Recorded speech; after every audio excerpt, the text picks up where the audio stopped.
orang yang misalnya punya kebersihan hati, hatinya bersih, tidak ada eh, interest terhadap politik, jabatan, kekuasaan, harta, dan seterusnya, maka sangat dimungkinkan orang tersebut mimpi bertemu dengan Nabi.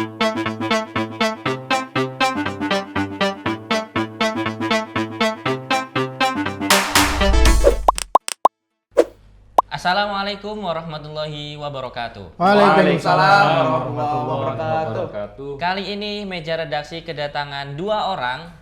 Yang pertama Ustadz Ges lagi, yang kemarin video mengkritik Habib Rizik viral. Yang kedua adalah Ustadz Idris Masudi. Nah, kali ini kita akan membahas tentang mimpi. Waduh. Bukan hanya mimpi ketemu artis, tetapi juga mimpi ketemu Nabi. Nah, sekarang sedang marak isu terkait dengan mimpi ketemu Nabi. Bahkan ada orang yang dilaporkan ke polisi karena mimpi ketemu Nabi. Wah, kok bisa ya kayak gitu ya? Mimpi ketemu Nabi tapi dilaporin ke polisi. Nah, itu yang akan kita bahas pada sesi meja redaksi kali ini. Apakah semua orang bisa mimpi ketemu Nabi? Mungkin Ustadz Idris bisa menjelaskan pertama kali terkait hal ini. Ustadz Ges dulu dong. Oh, Ustadz Idris dulu atau Janganlah. atau switch.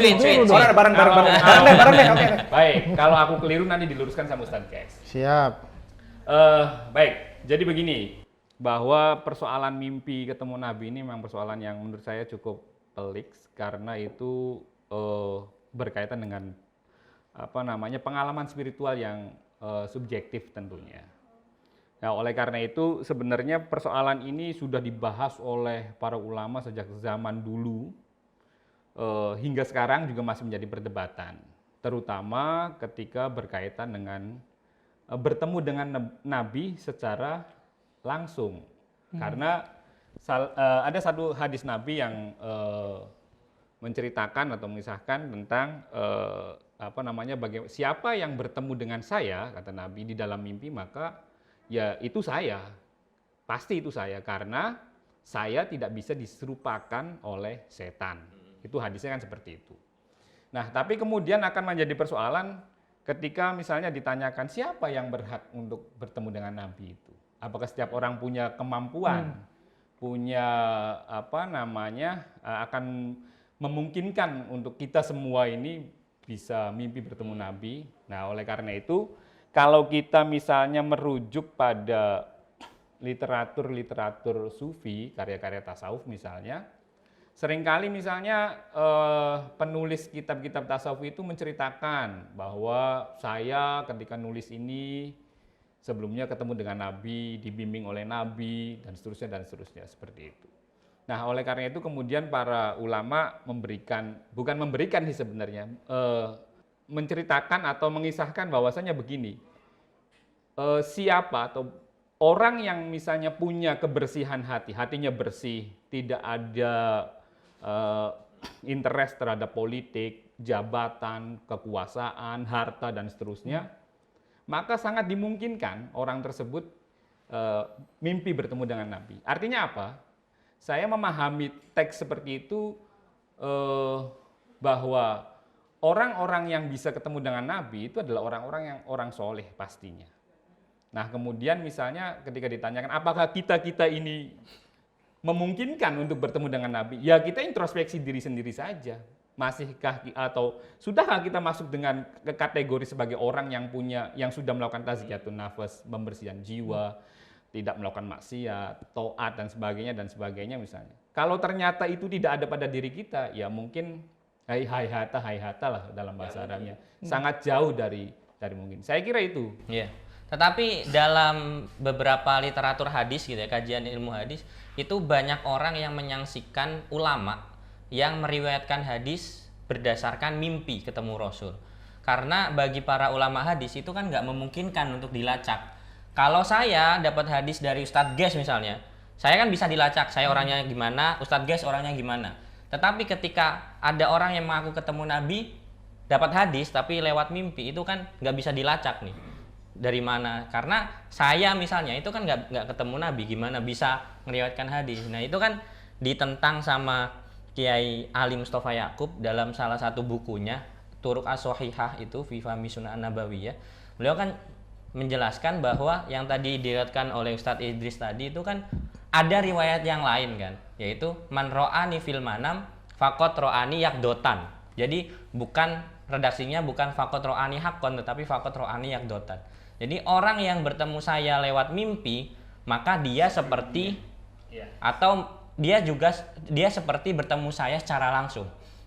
Pak Kiai Ali Mustafa Yakub itu memaknai bahwa hadis ini itu menjelaskan hadis yang sebelumnya dijelaskan oleh Ustadz Idris tadi itu. Artinya apa? Artinya orang yang bertemu dengan Nabi melewat mimpi itu sebenarnya mereka sudah ketemu Nabi langsung, sehingga dia bisa mengverifikasi yang ketemu dalam mimpi itu Nabi atau enggak gitu.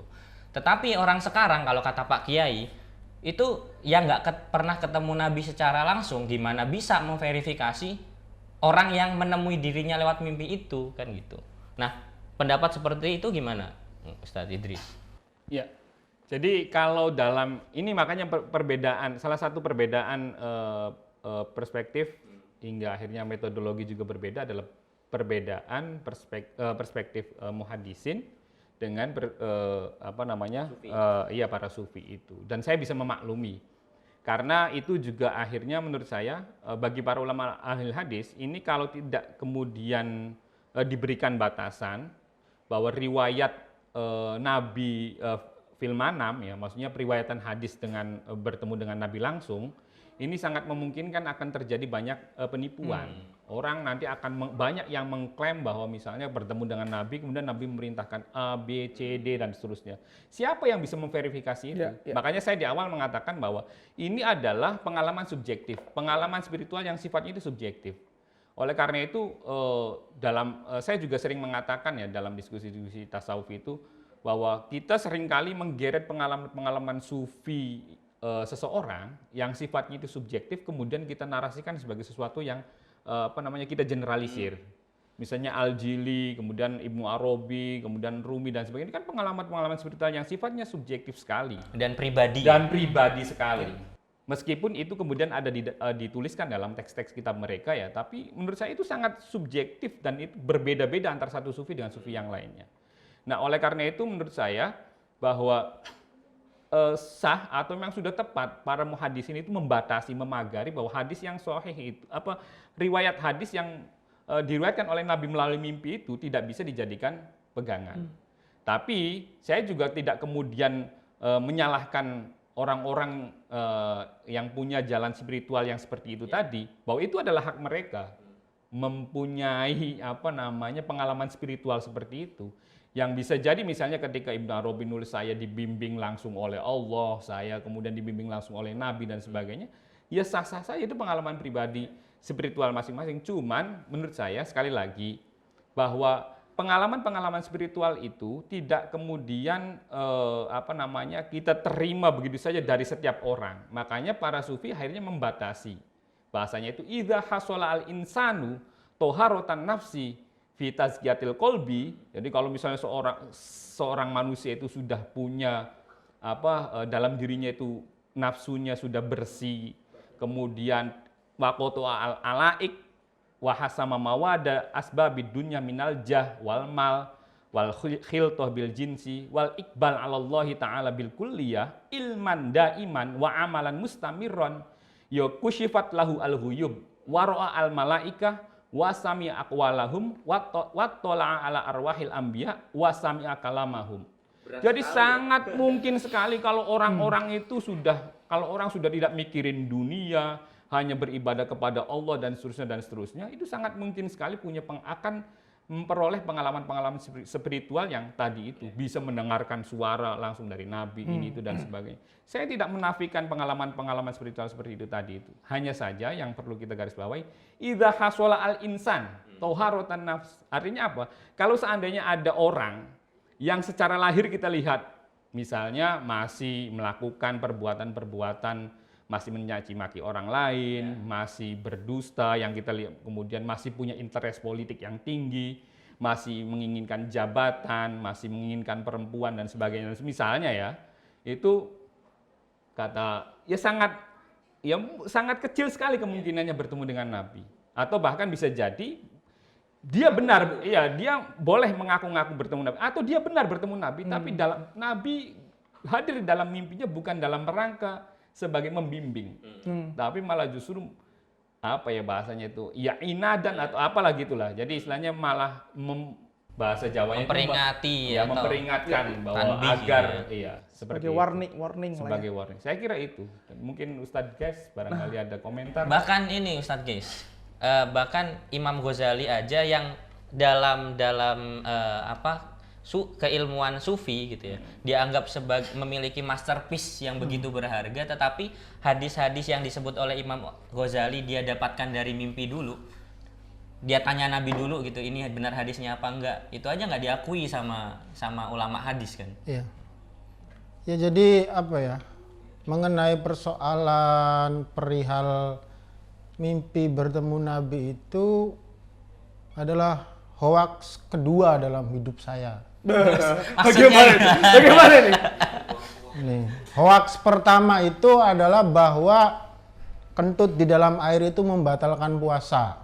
Oke. Nah, hoaks kedua dalam hidup saya itu adalah zaman dulu itu fotokopian Disebarkan disebarkan 20. itu tulisannya isinya adalah Bertemu saya adalah penjaga kunci ya makam kuncen Nabi makam Nabi, bertemu Nabi, terus Nabi berpesan untuk baca hada ini, wahada ini. wahada wahada, sebarkan berapa ratus orang misalnya. ya ke 20 orang. 20 orang Masih inget tuh aku. yang sudah pernah menyebarkan dan hidupnya mulia ini. Yang tidak menyebarkan dan hidupnya sengsara ini.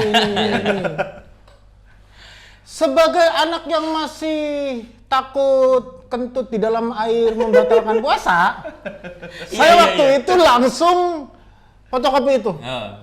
Langsung saya sebar ke waktu itu ke musola waktu saya. Nah, rupanya nggak berhenti tuh. Iya. Temennya balikin lagi nyebarin ke kita nyebarin lagi, Pak. Aduh.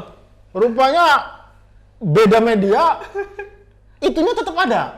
Sekarang apa broadcast sekarang? SMS waktu itu. Oh, SMS. Saya menyadari bahwa itu hoax ya ketika itu sudah masuk ke media SMS. Nanti itu kan zaman itu kan SMS tuh disebar. Iya. Ada kartu tertentu yang 10 SMS nanti gratis SMS seharian tuh. Nah, dipakai lah buat itu. Nah, sampai kemudian rupa-rupanya SMS itu masuklah ke salah satu kiai yang saya hormati, Walid Aksin Sakho. Nah, terus kemudian saya konfirmasi ke beliau, oh Walid juga dapat ya SMS seperti itu. Nah, terus beliau terangkan bahwa itu hoax. Dan memperingatkan yang menyebarkan itu bahwa sebaiknya Anda jangan menyebarkan berita yang membuat orang ketakutan. Tapi sebarkanlah berita yang membuat orang itu bahagia, bersemangat dalam ibadah, apa dan lainnya. Artinya gini, itu juga kan sama tuh, menyemangati ibadah tapi dengan teror dan teror dan ketakutan. Sama. Jadi ya udahlah kamu menyemangati orang beribadah itu ya dengan kebahagiaan. Ya dengan kebahagiaan bahwa kamu nanti akan hidupnya enak, anakmu cerdas, rezekimu banyak, di akhirat masuk surga, kayak gitu-gitu. Nah, baru dari itu aku sadar bahwa oh ternyata ini hoax. Nah, apakah mimpi bertemu dengan Rasulullah itu mungkin?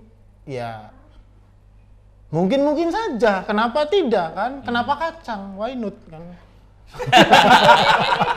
Garing ya. Rispo emang bener. Emang Rispo ini. Rispo.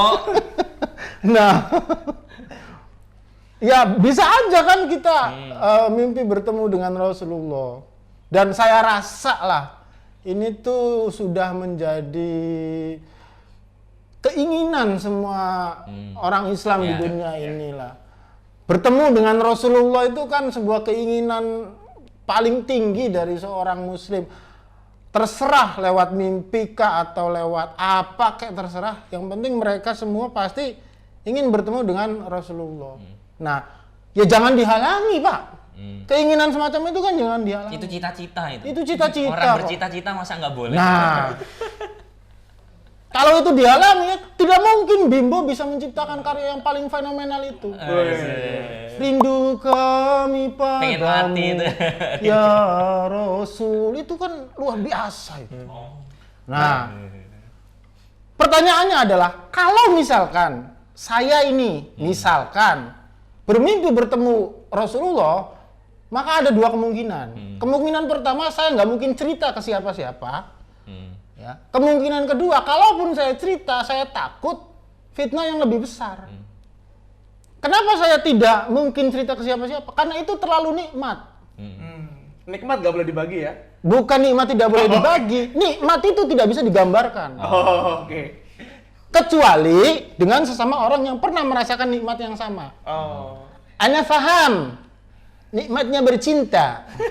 Ente paham. Ini belum paham. Kita ini. saling cerita enak. Lah ini Suatu saat nanti akan paham. yang sama. Sementara ini bertemu dengan Rasulullah itu kan nikmat yang berjuta-juta kali lipat di atas kenikmatan bercinta. Kenikmatan bercinta aja kita nggak bisa menceritakan, apalagi kenikmatan bertemu dengan Rasulullah. Meskipun saya tidak menafikan, kayak misalkan Syekh Abi Jamroh, beliau menulis Arba'in dan beliau mengatakan bahwa semua hadis yang saya cantumkan dalam kitab saya ini atas bimbingan Rasulullah. Tapi kalau itu kan levelnya Abi Jamroh, gitu loh. Siapa lu? Siapa gua? Kan Ustaz, begitu. guys. Jadi ketika Abi Jamroh itu mengungkapkan hal semacam itu, saya amat sangat husnudzon bahwa beliau sedang tahaddus bin nikmah. Tapi ketika saya yang menceritakan, ya amat sangat ria sekali. Barangkali begitu, Kakak. Tapi begini, Ustadz Ges dan Ustadz Idris, bagaimana kalau kita sepakat nih bersama untuk menggeser wilayah pembahasan mimpi Nabi ini kepada misalnya tadi sufi misalnya. Karena kalau dalam bidang hadis sudah nggak mungkin karena ulama hadis sudah tidak menerima itu. Kita geserkan ke sufi. Misalnya ketika ada orang mimpi ketemu Nabi, kemudian dia berpesan kepada para jamaah, saya ketemu Nabi mengijazahkan untuk baca wirid ini misalnya.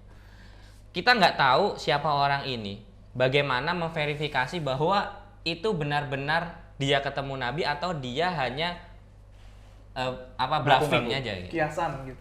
Atau hanya misalnya ya pengen lari saja kajiannya gitu.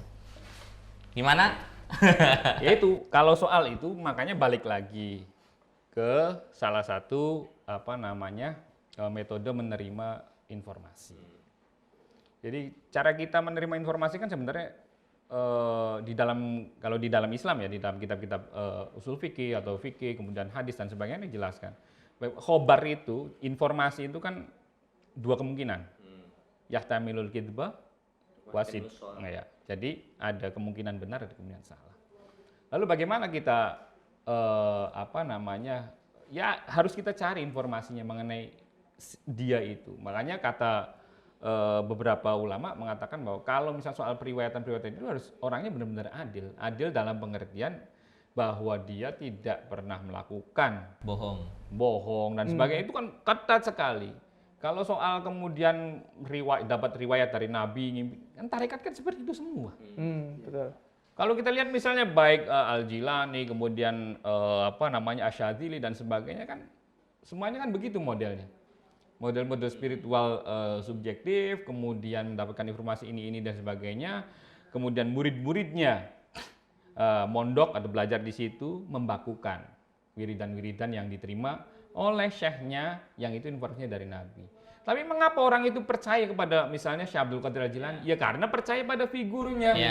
Tidak melakukan sesuatu yang dalam kacamata Islam tidak melanggar, bukan hanya tidak melanggar dosa ya, etika yang menurut misalnya kayak jajan di pinggir jalan, kemudian kencing berdiri, muru'ah itu benar-benar terjaga sehingga ketika sikapnya ini benar-benar tercermin maksudnya keadilan dia itu tercermin dari sikap-sikap yang dilakukan, perbuatan dan sebagainya, sehingga orang-orang itu mengikuti. Jadi menurut saya tinggal kembalikan ke figur yang menceritakan itu, menginformasikan. Kalau nggak salah belum lama juga ada loh kiai yang menginformasikan bahwa misalnya Nabi, semalam saya ketemu Nabi, kemudian ada informasi Nabi bilang corona sudah nggak ada loh di Indonesia. Oh iya iya. Oh iya. Lama kan ada seperti itu. Iya. Nah itu kemudian oleh beberapa kiai yang lain, ini mestinya yang begini-begini nggak usah diceritakan lah apa gini-gini. Jadi ya, makanya saya sepakat Itu dengan tadi Ustadz Ges dibilang tadi fitnah itu. itu tadi ya. Ya akhirnya kalau misalnya ternyata bisa jadi Ustadz Ges pernah mimpi ketemu Masya Allah.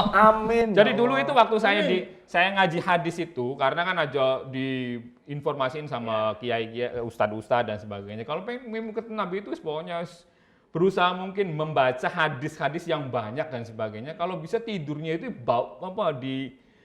kitabnya itu ada di dada. Saking pengen mimpinya saya itu sama ketemu Nabi. Iya dan nggak ketemu juga selama 4 tahun belajar hadis. Nah, pertanyaan paling mendasar yang belum Terjawab. dikemukakan oleh Alpin itu adalah ini, Pin. Hmm. Dari mana kita tahu bahwa itu Rasul? Nah, silakan Nah. dijawab sendiri tuh. Nah, itu. Nah betul, makanya Pak Yai itu bilang orang sekarang yang nggak pernah ketemu Nabi, Ya. nggak pernah melihat wajahnya langsung, bahkan kita baca kitab Syama'il itu kan nggak menjelaskan langsung. Nabi dijelaskan rambutnya gimana, ada 3, wafroh, jumah, lumah. Ayo gimana kita memastikan Nabi itu waktu dalam keadaan potongan rambutnya lagi jumah misalnya. Kemudian matanya gimana kan nggak dijelaskan secara langsung, hanya kiasan-kiasan, keindahan-keindahan wajah Nabi gitu. Gimana orang zaman sekarang yang nggak pernah ketemu Nabi terus mimpi ketemu Nabi? Gimana kalau Ya, setannya saya adalah Nabi tapi mukanya muka Ustadz Ges? Kan bisa aja. Betul bahwa setan tidak bisa menyerupai Nabi. Nabi. Cuma setan kan bisa aja bermuka saya, Ya, mengaku terus Nabi. mengaku Nabi di mimpi seseorang Iya, itu. betul kan? Iya. Kita masih ingat kan pembahasan kita ini meja redaksi juga beberapa waktu yang lalu. Kenapa sih kita tidak boleh menggambar Nabi atau memvisualisasikan Nabi? Itu kan jawabannya karena ya Nabi terlalu susah untuk divisualisasikan atau untuk Secara definitif ya. gambarkan. Sementara ketika itu keliru kan bisa menjadi bahaya. Ya. Nah, sekarang misalkan ada sosok Nabi hadir di dalam mimpi Dedik misalkan. Lah, dari mana Dedik tahu bahwa itu adalah Nabi?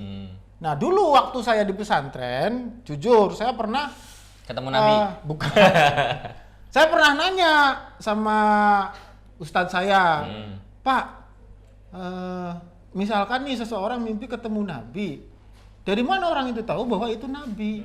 Ustadz saya menjawab bahwa orang yang bertemu dengan Nabi tersebut pasti tahu bahwa itu adalah Nabi. Saya menerima jawaban ustadz saya tersebut sebagai sebuah jawaban dalam perspektif sufi, bukan dalam perspektif ilmu hadis seperti yang sudah Anda berdua singgung tadi itu. Ketika kita berbicara soal sufi, kayak pakar banget gue ya. Ketika kita berbicara soal sufi, Suka itu film. kan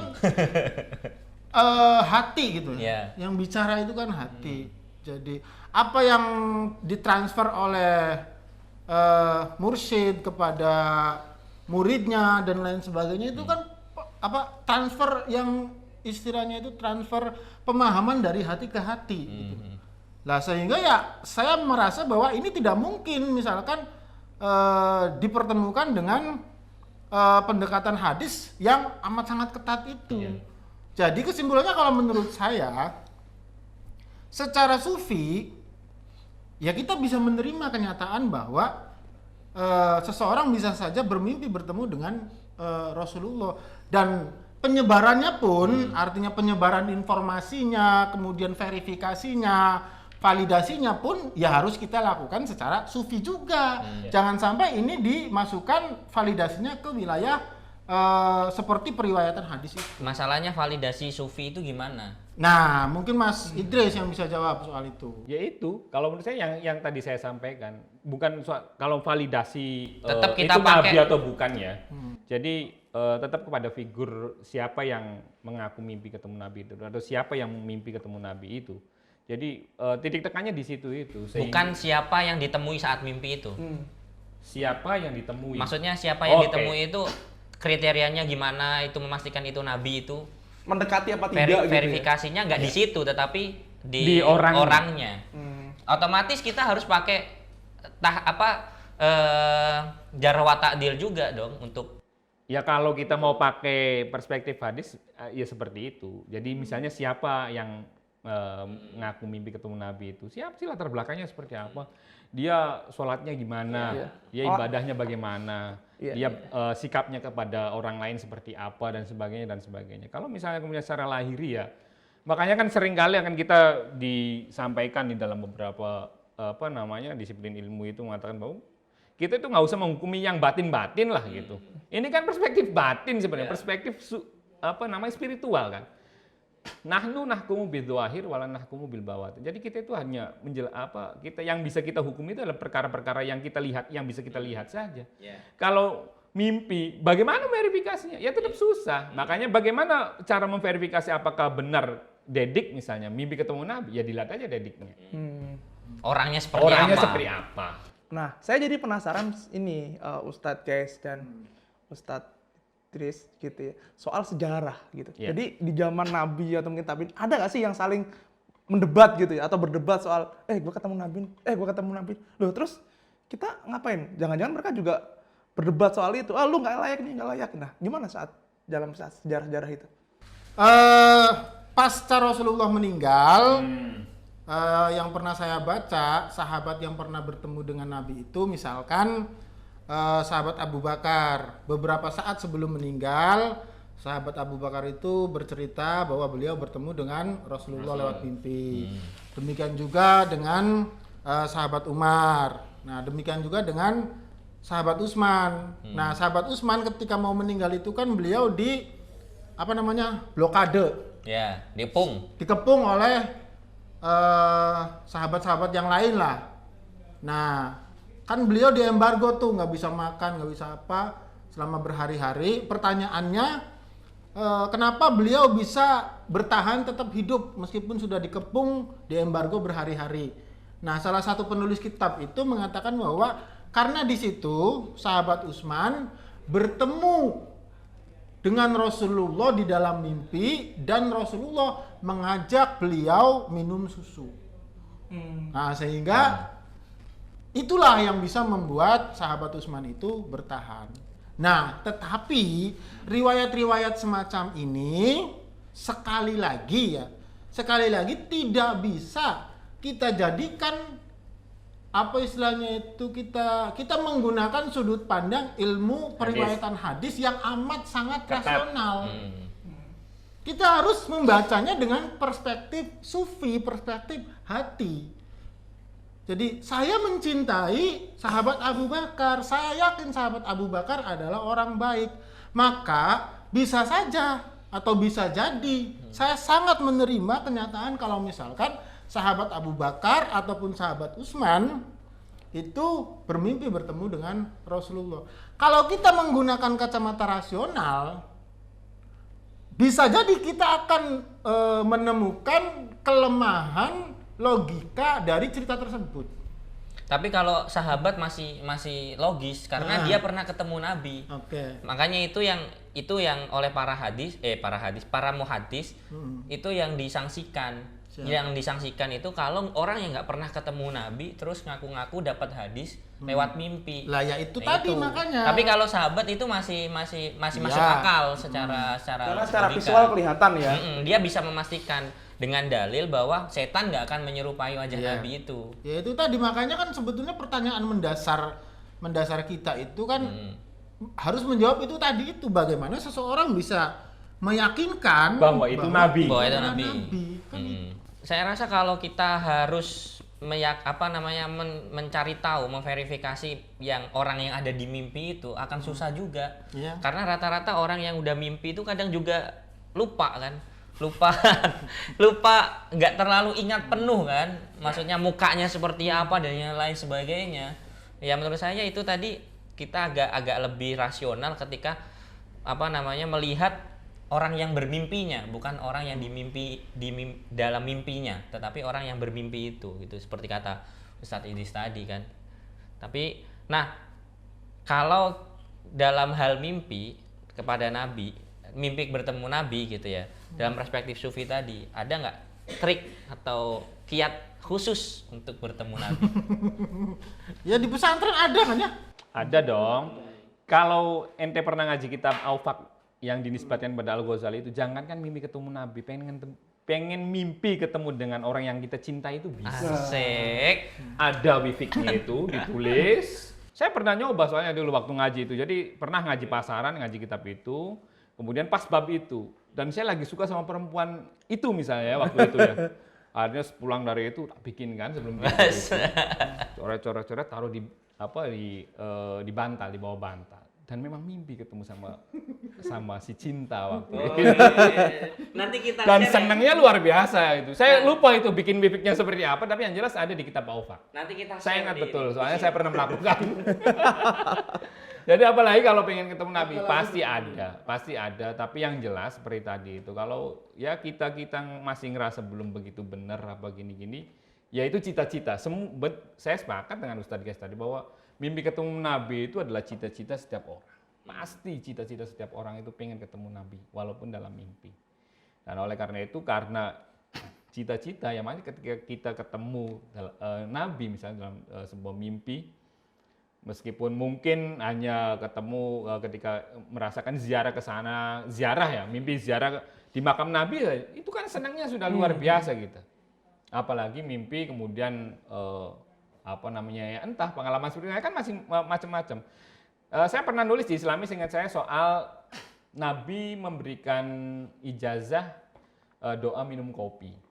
Atau di alif ya waktu itu, saya lupa. Doa di alif kayaknya kalau waktu itu. Jadi Syekh Abdul Ghani An-Nabulsi itu pernah mendapatkan mimpi ketemu dengan Nabi. Awalnya itu ingin nanya kepada Nabi, gimana sih hukumnya minum kopi itu? Malah dikasih doanya sama Nabi, doa minum kopi. Yang artinya apa? Artinya bukan hanya boleh, tapi dikasih doanya. Ini loh doanya. Nah itu kan kalau misalnya kita baca melalui pendekatan hadis, saya kira yang akan ketemu. Susah, sangat susah sekali. Nah, ini terakhir saya kira Ustadz, dua Ustadz idolaku nih. Nah, kalau nih ada politisi gitu ya, yang ngaku mimpin Nabi, terus dia nyuruh-nyuruh, oh ini saya disuruh Nabi untuk gini-gini, kamu harus begini-begini. Nah itu gimana menurut kalian berdua? Ya hak saya untuk tidak mempercayai ucapan dia. Demikian juga ya saya harus menghormati bahwa hak dia untuk untuk ngaku-ngaku itu gitu loh. Soal apakah kemudian itu benar ataupun tidak ya wallahu a'lam. Itu urusan dia, Nabi dan Allah gitu loh. Tapi saya juga berhak untuk tidak percaya atas apa yang dia ucapkan itu. Kalau saya sih ya sebatas itu aja. Nggak tahu kalau Mas Idris. Ya, kalau saya soal hak ini ya, hak menerima dan mempercayai dan tidak mempercayai. Tapi begini, yang saya pada fokus yang lain. Fokus yang lain maksudnya begini, bahwa mimpi ketemu Nabi itu cita-cita setiap orang Islam. Ya. Itu satu. Yang kedua, ini bisa dikapitalisasi dalam tanda kutip ya. Oleh seseorang untuk menerjemahkan pesan atau sesuatu yang ingin ia sampaikan, mencari legitimasi dan sebagainya. Jadi saya misalnya ketika mendengarkan informasi ada politisi A, B, C dan semisalnya mengaku-ngaku ketemu Nabi agar milih dia misalnya, oh saya udah ketemu Nabi, saya ini benar-benar sudah dilegitimasi loh oleh Nabi, saya ketemu Nabi dan kemudian untuk mencalonkan diri menjadi A, misalnya menjadi apa gitu misalnya. Ya saya berhak untuk tidak percaya. Tapi sekali lagi bahwa orang mimpi ketemu Nabi itu memang sesuatu yang dicita-citakan. Tapi ingat bahwa siapapun yang berbohong atas nama Nabi, maka dia sudah mengambil tiket untuk masuk ke dalam neraka. Tapi perlu nggak sih dilaporin ke polisi? Nah, itu yang jawab. Saya kira nggak perlu. Itu hal yang bodoh saya kira. Melaporkan pemikiran, melakukan hal yang objektif untuk dilaporkan. Memakai undang-undang yang undang-undang karet gitu. Itu hal yang bodoh dan sebagai muslim gitu, saya kira kita layak untuk menolak itu. Bahwa kita layak untuk menolak ikut kebodohan orang-orang yang pikiran aja kok takut. Gitu. Dan sepertinya tidak ada presidennya di dalam sejarah Islam.